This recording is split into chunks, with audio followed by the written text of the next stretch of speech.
Exodo, Kabanatang 27. At gagawin mong kahoy ng akasya ang dambana, na 5 siko ang haba at 5 siko ang luwang. Ang dambana ay gagawing parisukat, at ang taas ay magkakaroon ng 3 siko. At gagawin mo ang mga anyong sungay sa ibabaw ng 4 na sulok niyaon.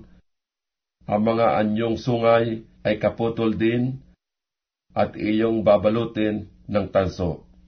At igagawa mo ng kanyang mga kawa upang mag-alis ng mga abo, at ng mga pala, at ng mga mangkok, at ng mga pangalawit, at ng mga suuban.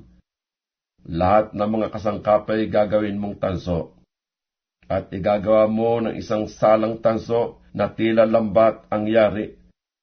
At ang ibabaw ng nilambat ay igagawa mo ng 4 na argolyang tanso sa 4 na sulok niyaon. At ilalagay mo sa ibaba ng silid ng dambana, sa dakong ibaba, upang ang nilambat ay umabot hanggang sa kalahatian ng dambana. At igagawa mo ng mga pingga ang dambana, mga pinggang kahoy na akasya, at babalutin mo ng tanso. At ang mga pingga niya ay isusuot sa mga argolya, at ang mga pingga ay ilalagay sa 2 tagiliran ng dambana pagka dinadala.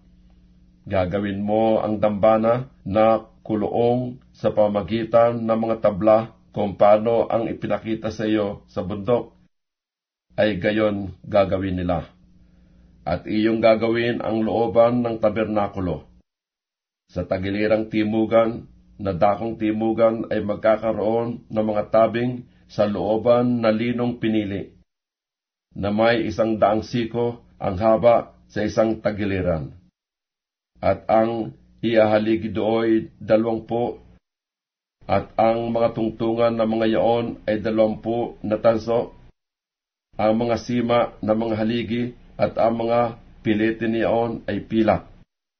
At gayon din sa tagilirang dakong hilagaan, sa kahabaan ay magkakaroon ng mga tabing na may 100 siko ang haba, at ang mga haligi ng mga yaon ay 20, at ang mga tungtungan ng mga yaon ay 20 na tanso.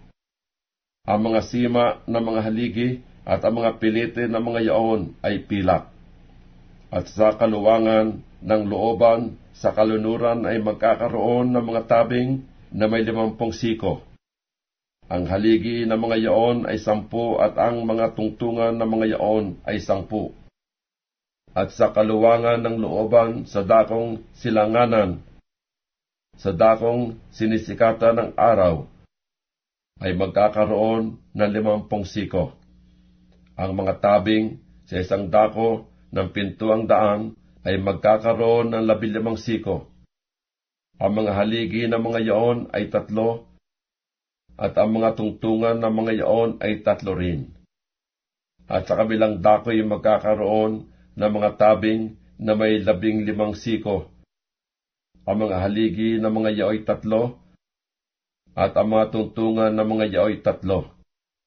At sa pintuan ng looban ay magkakaroon ng isang tabing na may 20 siko, na ang kayo'y bughaw, at kulay ubi, at pula, at kayong linong pinili, na yari na magbuborda. Ang mga haligi ng mga yaoy 4, at ang mga tuntungan ng mga yaoy 4. Lahat ng haligi sa palibot ng looban ay pagsusugpungin ng mga piliting pilak. Ang mga sima ng mga yaon ay pilak, at ang mga tungtungan ng mga yaon ay tanso. Ang haba ng looban ay magkakaroon ng 100 siko, at ang luwang ay 50 magpasaan man, at ang taas ay 5 siko, kayong linong pinili, at ang mga tungtungan ay tanso. Lahat ng mga kasangkapan ng tabernakulo sa buong paglilingkod doon, at lahat ng mga tulos niyaon, at lahat ng mga tulos ng looban ay tanso. At iyong iuutos sa mga anak ni Israel na sila'y magdala sa iyo ng taganas na langis ng binayong oliba na pang-ilawan upang papagningasing palagi ang ilawan. Sa tabernakulo ng kapisanan sa labas ng lambong na nasa harap ng kaban ng patutuo ay aayusin yaon ni Aaron at ng kaniyang mga anak mula sa hapon hanggang sa umaga sa harap ng Panginoon.